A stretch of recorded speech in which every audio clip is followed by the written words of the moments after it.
Hello guys and gals, and this is part 29 of our reading of the Harvard Classics. And the Harvard Classics are composed of the Apology, Phaedo, and Credo of Plato, translated by Benjamin Jowett, which we have already read. The Golden Sayings of Epictetus, translated by Hastings Crossley, which we have already read, and the Meditations of Marcus Aurelius, translated by George Long, which we are reading now. This book is edited by Charles W. Elliott, LLD, with introduction and notes, and we're going to go over the copyright information, which is on the screen right now. Clearly says that this book is copyright 1980, 1937, and 1907 by Grolier Enterprises Corporation and manufactured in the United States. Now, we've been reading from the Meditations of Marcus Aurelius, so we are going to continue that. According to my notes, we left off with number 14. So we are going to start off. We'll probably reread number 14 just to make sure that we've read it. Most of the things which the multitude admire are referred to objects of the most general kind. Those which are held together by cohesion or natural organization. Most of the things which the multitude admire are referred to objects of the most general kind. Those which are held together by cohesion or natural organization, such as stone, wood, fig trees, vines, olives. But those which are admired by men who are a little more reasonable are referred to as things which are held together by a living principle, as flocks, herds. Those which are admired by men who are still more instructed are the things which are held together by a rational soul, not, however, a universal soul, but rational so far as it is a soul skilled in some art, or expert in some other way, or simply rational so far as it possesses a number of slaves. But he who values a rational soul, a soul universal and fitted for political life, regards nothing else except this. And above all things, he keeps his soul in a condition and in an activity conformable to reason and social life, and he cooperates to this end with those who are of the same kind as himself. Number 15. Some things are hurrying into existence and others are hurrying out of it. And of that which is coming into existence, part is already extinguished. Motions and changes are continually renewing the world, just as the uninterrupted course of time is always renewing the infinite duration of ages in this flowing stream, then on which there is no abiding. What is there of the things which hurry by on which a man would set a high price? It would be just as if a man should fall in love with one of the sparrows which fly by, but it has already passed out of sight. Something of this kind is the very life of every man, like an exhaltation of the blood and the respiration of the air.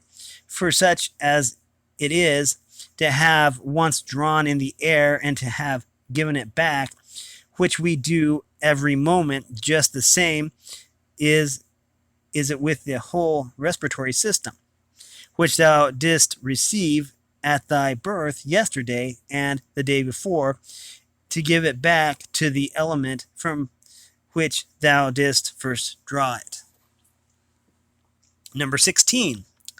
Neither in transpiration, as in plants, a thing to be valued, nor respiration, as in domesticated animals and wild beasts, nor the receiving of impressions by the appearance of things, nor being moved by desires as puppets by strings, nor assembling in herds, nor being nourished by food, for this is just like the act of separating and parting with the useless part of our food. What then is worth being valued? to be received with clapping hands? No, neither must we value the clapping of tongues, for the praise which comes from the many is a clapping of tongues. Suppose then that thou hast given up this worthless thing called fame, what remains that is worth valuing? This is my opinion, to move thyself and to restrain thyself in conformity to thy proper constitution, to which end both all employments and arts lead. For every art aims at this, that the thing which has been made should be adapted to the work for which it has been made. And both the vine planter who looks after the vine and the horse breaker and he who trains the dog seeks this end, but the education and the teaching of youth aim at something. In this, then, it is the value of the education and the teaching, and if this is well, thou wilt not seek anything else. Wilt thou not cease to value many other things too? Then thou wilt be neither free nor sufficient for thy own happiness, nor without passion. For of necessity thou must be envious, jealous, and suspicious of those who can take away those things, and plot against those who have that which is valued to thee. Of necessity a man must be altogether in a state of perturbation who wants any of these things, and besides he must often find fault with the gods. But to reverence and honor thy own mind will make thee content with thyself, and in harmony with society, and in agreement with the gods, that is, praising all that they give and have ordered. Number 17. Above, below, all around are the movements of the elements, but the motion of virtue is in none of these. It is something more divine and advancing by a way hardly observed. It goes happily on its road. Number 18. How strangely men act. They will not praise those who are living at the same time and living with themselves, but to be themselves praised by posterity, by those whom they have never seen or ever will see. This will set much value on. This they set much value on. But this is very much the same as if thou shouldst be grieved because those who have lived before thee did not praise thee. Number 19. If a thing is difficult to be accomplished by thyself, do not think that it is impossible for man. But if anything is possible for man and conformable to his nature, think that this can be attained by thyself too. Number 20. In the gymnastic exercises, suppose that a man has torn thee with his nails, and by dashing against thy head has inflicted a wound. Well, we neither show any sign of vexation, nor are we offended, nor do we suspect him afterwards as a treacherous fellow. And yet we are on our guard against him, not however as an enemy, nor yet with suspicion, but we quietly get out of his way. Something like this let thy behavior be in all the other parts of life. Let us overlook many things in those who are like antagonists in the gymnasium, for it is in our power, as I said, to get out of the way and to have no suspicion nor hatred. Number 21. If any man is able to convince me and show me that I do not think or act right, I will gladly change, for I seek the truth by which no man was ever injured. But he is injured who abides in his error and ignorance. Number 22. I do my duty Other things trouble me not, for they are either things without life, or things without reason, or things that have rambled and know not the way. Number 23. As to the animals which have no reason, and generally all things and objects, do thou, since thou hast reason, and they have none, make use of them with a generous and liberal spirit.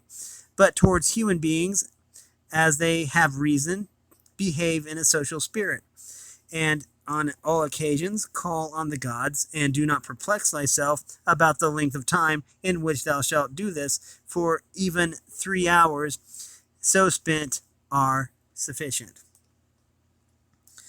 Number 24. Alexander the Macedonian and his groom by death were brought to the same state, for either they were received among the same seminal principles of the universe, or they were alike dispersed among the atoms. Number 25. This one's a long one. No, it isn't. It's not long at all. Okay. Consider how many things in the same indivisible time take place in each of us, things which concern the body and things which concern the soul. And so thou wilt not wonder if many more things, or rather all things, which come into existence in that which is the one and all, which we call cosmos, exist in it at the same time. Number 26. Number 26. If any man should propose to thee the question, how the name Antonius, or the name Antoninus is written, wouldst thou with a straining of the voice utter each letter? That's a good question. I had such a hard time with that name. What then if they grow angry? Wilt thou be angry too? Wilt thou not go on with composure and number every letter? Just so then in this life also remember that every day is made up of certain parts. These it is thy duty to observe, and without being disturbed or showing anger toward those who are angry with thee, to go on thy way and finish that which is set before thee. Number 27. How cruel it is to allow men to strive after the things which appear to them to be suitable to their nature and profitable, and yet in a manner thou dost not allow them to do this, when thou art vexed because they do wrong, for they are certainly moved toward things because they suppose them to be suitable to their nature and profitable to them. But it is not so. Teach them then, and show them without being angry. Number 26. Death is a cessation of the impressions through the senses, and of the pulling of the strings which move the appetites, and of the discursive movements of the thoughts, and of the service to the flesh. Number 29. It is a shame for the soul to be first to give away in this life, when thy body does not give way. Number 30. Take care that thou art not made into a Caesar, that thou art not dyed, that's D-Y-E-D, with this dye, for such things happen. Keep thyself then simple, good, pure, serious, free from affectation, a friend of justice, a worshipper of the gods, kind, affectionate, strenuous in all proper acts. Strive to continue to be such a philosophy. Strive to be such as philosophy wished to make thee. Reverence to the gods and help men. Short in life, there is only one fruit of this terrene life, a pious disposition and social acts. Do everything as a discipline of Antonius. Remember his constancy in every act which was conformable to reason, and his evenness in all things, and his piety and the serenity of his um, countenance, and his sweetness, and his disregard of empty fame, and his efforts to understand things, and how he would never let anything pass without having first most carefully examined it and clearly understood it, and how he bore with those who blamed him unjustly without blaming them in return, how he did nothing in a hurry, and how he listened not to calumnies, and how exact an examiner of manners and actions he was, and not given to reproach people, nor timid, nor suspicious. Not a sophist, and with how little he was satisfied, such as lodging, bed, dress, food, servants, and how laborious and patient, and how he was able to account of his sparing diet and hold out to the evening, not even requiring to relieve himself by any evacuations except at the usual hour, and his firmness and uniformity in his friendships, and how he tolerated freedom of speech and those who opposed his opinions, and the pleasure that he had when any man showed him anything better, and how religious he was without superstition. Imitate all this, and thou mayst have as good a conscience when thy last hour comes at hand. Number 31, return to thy sober senses and call thyself back, and when thou hast roused thyself from sleep and hast perceived that they were only dreams which troubled thee, now is the waking hours. Now in thy waking hours, look at these, the things about thee, as thou didst look at those, the dreams. Number 32. I consist of a little body and a soul. Now to this little body, all things are indifferent, for it is not able to perceive differences. But to the understanding those things only as indifference, which are not the works of its own activity. But whatever things are the works of its own activity, all these are in its power, and of those, however, only those which are done with reference to the present. For as to the future and the past activities of the mind, even these are for the present indifferent. Number 33. Neither the labor which the hand does, nor that the foot in contrary to nature, so long as the foot does the foot's work, and the hand the hand's. So then neither to a man as a man in his labor, contrary to nature, so long as it does the thing of a man. But if the labor is not contrary to his nature, neither is it an evil to him. Number 34. How many pleasures have been enjoyed by robbers, patricides, and tyrants? Number 35. Number 35. Dost thou not see how the handicraftsmen accommodate themselves up to a certain point to those who are not skilled in their craft? Nevertheless, they cling to the reason, the principles of their art, and do not endure nor to depart from it.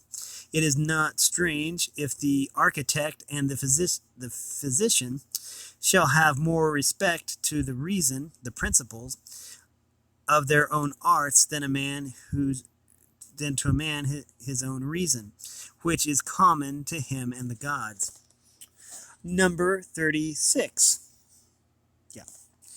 Asia, Europe, and corners of the universe, all the sea a drop in the universe, Athos, a little clod of the universe, all the present time is a point in eternity, all things are little, changeable, perishable, all things come from thence, from a universal ruling power, either directly proceeding or by way of sequence, and accordingly the lion's gaping jaws, and that which is poisonous, and every harmful thing as a thorn, as mud, are after products of the grand and beautiful.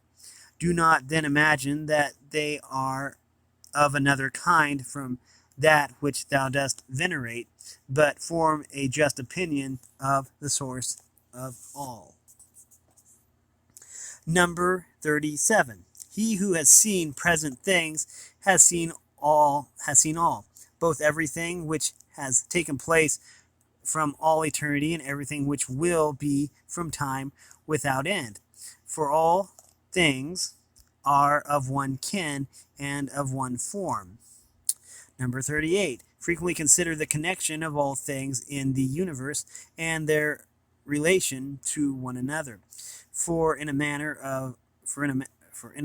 all things are implicated with one another, and all in this way are friendly to one another. For one thing comes in order after another, and this is by virtue of the active movement, the mutual conspiration, and the unity of the substance. Number 39. Adapt thyself to the things with which thy lot has been cast, and the men along whom thou hast received thy portion, love them, but do it truly, sincerely. Number 40. Every instrument, tool, vessel, if it does that for which it has been made, is well, and yet he who made it is not there.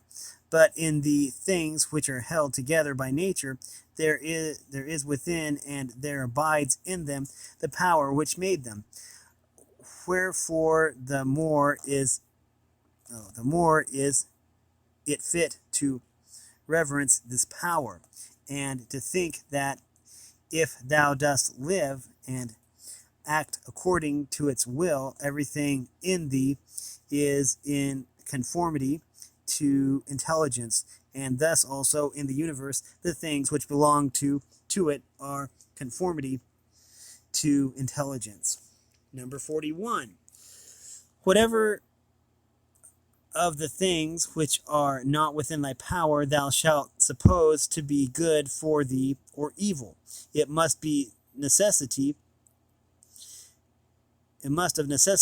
be that if such a bad thing befall thee, or the loss of such a good thing, thou wilt blame the gods and hate men too, those who are the cause of the misfortune or the loss, or those who are suspended for being likely to be the cause.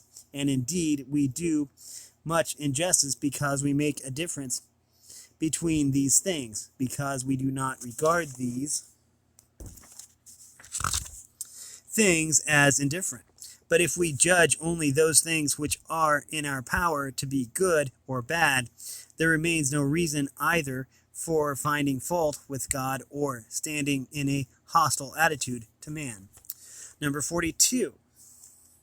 We are all working together to one end, some with knowledge and design, and others without knowing what they do, as men also when they are asleep, of whom it is Heraclitus, I think, who says that they are laborers and cooperators in the things which take place in the universe. But men cooperate after different fashions, and even those cooperate abundantly who find fault with what happens, and those who try to oppose it and to hinder it. For the universe has need even of such men as these. It remains then for thee to understand among what kind of workmen thou placest thyself. For he who rules all things will certainly make a right use of thee, and he will receive thee among some part of the cooperators, and of those whose labors conduce to one end.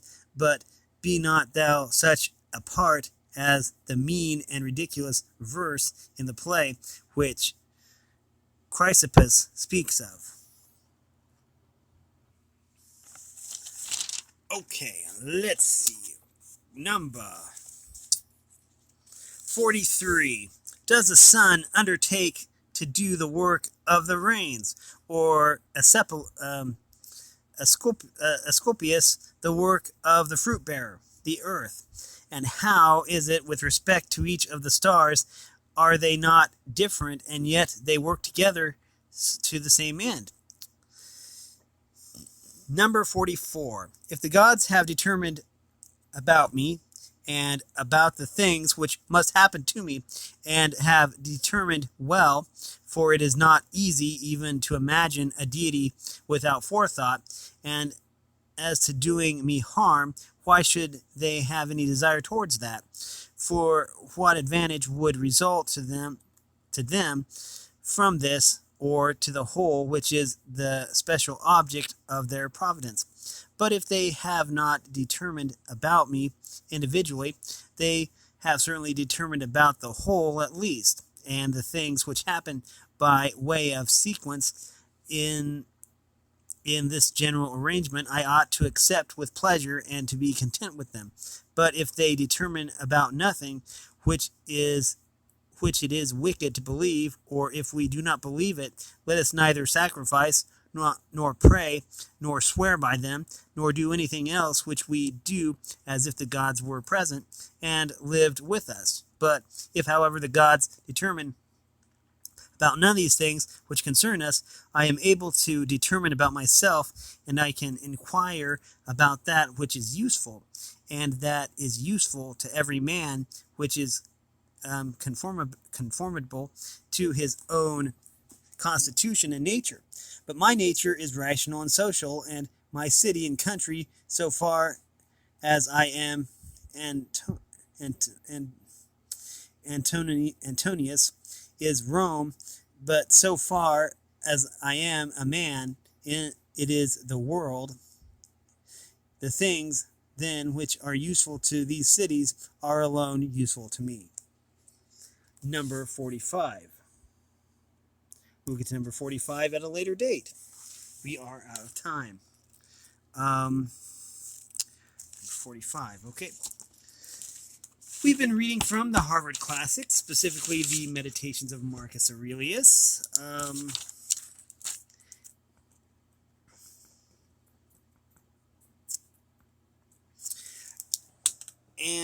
So yeah, if you like this content, make sure you like and subscribe, ring the bell so you know I upload. Also, want to support me in any way, if you want to join the Discord server, all information will be in the description below. And as always, thanks for watching, everyone, and have a great day.